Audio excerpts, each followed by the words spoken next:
Assalamualaikum warahmatullahi wabarakatuh. Perkenalkan, nama saya David Kurniawan, NIM 2019-0710-118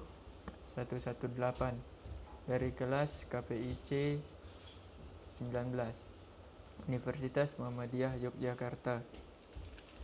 Baiklah, pada hari ini saya akan sedikit membahas tentang materi psikologi komunikasi dakwah, yaitu ada sensasi, persepsi, memori, tipe kepribadian, komunikasi kelompok, teori komunikator, monologika, dan propaganda komunikasi.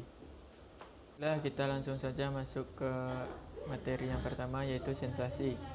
Sensasi adalah deteksi energi fisik yang dihasilkan atau dipantulkan oleh objek-objek fisik yang terjadi ketika energi dalam lingkungan eksternal atau dalam tubuh yang merangsang reseptor dalam organ-organ indera.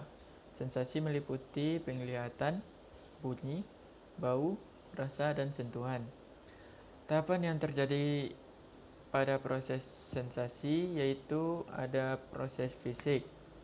Proses fisik stimulus mengenai alat indera atau reseptor disebut sebagai proses kealaman. Berikutnya proses fisiologis. Proses fisiologis yaitu stimulus yang mengenai alat indera diteruskan oleh syaraf sensoris ke otak. Yang kedua yaitu persepsi. Persepsi adalah tindakan menyusun, mengenali, dan menafsirkan informasi sensoris guna memberikan gambaran dan pemahaman tentang lingkungan. Persepsi meliputi semua sinyal dalam sistem saraf yang merupakan hasil dari simulasi fisik atau kimia dan dari organ pengindra. Berdasarkan pendapat para ahli yang telah dikemukakan bahwa proses persepsi melalui 3 tahap, yaitu yang pertama, tahap penerimaan stimulus. Tahap penerimaan stimulus, baik stimulus fisik maupun stimulus sosial, melalui alat indera manusia, yang dalam proses ini mencakup pula pengenalan dan pengumpulan informasi tentang stimulus yang ada. Berikutnya, tahap pengelolaan stimulus. Tahap pengelolaan stimulus sosial melalui proses seleksi serta pengorganisasian informasi. Berikutnya, tahap perubahan stimulus. Tahap perubahan stimulus yang diterima individu dalam menanggapi lingkungan melalui proses kognisi yang mempengaruhi oleh pengalaman, cakrawala, serta pengetahuan. Tiga adalah memori. Ingatan atau memori adalah sebuah fungsi dari kognisi yang melibatkan otak dalam pengambilan informasi. Dalam proses mengingat, ada beberapa proses yang harus dilalui seseorang. Beberapa proses tersebut yaitu memasukkan kesan, menyimpan kesan tersebut, dan mengeluarkan kesan itu kembali.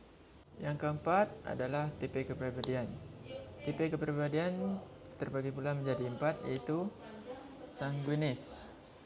Orang dengan tipe kepribadian sanguinis cenderung hidup optimis, ringan, dan riang. Tipe ini juga menyukai petualangan dan memiliki toleransi tinggi akan risiko.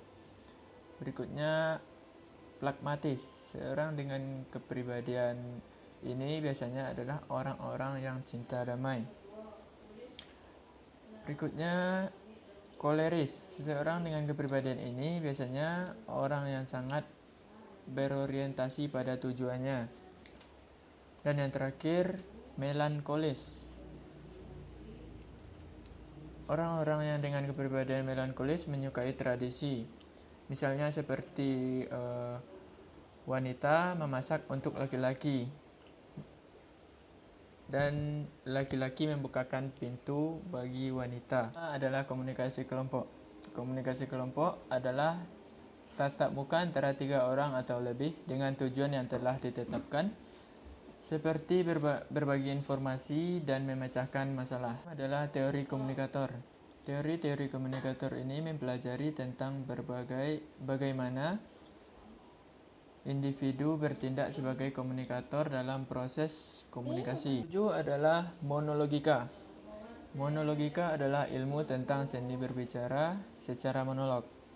Dalam monologika hanya satu orang yang berbicara kepada orang lain atau kepada sekelompok orang. Komunikasi dalam proses berpidato lebih bersifat satu arah, sebab hanya seseorang yang berbicara sedangkan yang lainnya cuma mendengarkan. Bentuk-bentuk yang tergolong dalam monologika adalah pidato dan ceramah. Pidato adalah sebuah kegiatan berbicara di depan umum atau berorasi untuk menyatakan pendapatnya atau memberikan gambaran tentang suatu hal. Yang berikutnya ceramah. Ceramah adalah pidato yang bertujuan memberikan nasihat dan petunjuk-petunjuk. Sementara ada audiensi yang bertindak sebagai pendengar. Yang ke-8 adalah propaganda komunikasi. Propaganda komunikasi adalah rangkaian pesan yang bertujuan untuk mempengaruhi pendapat dan kelakuan masyarakat atau sekelompok orang. Propaganda tidak menyampaikan informasi secara objektif, tetapi memberikan informasi yang dirancang untuk mempengaruhi pihak yang mendengarnya atau yang melihatnya.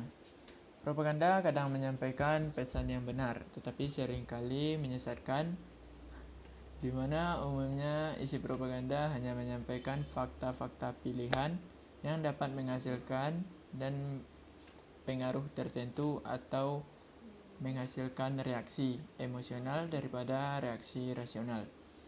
Tujuannya adalah untuk mengubah pikiran kognitif narasi subjek dalam kelompok sasaran untuk kepentingan tertentu.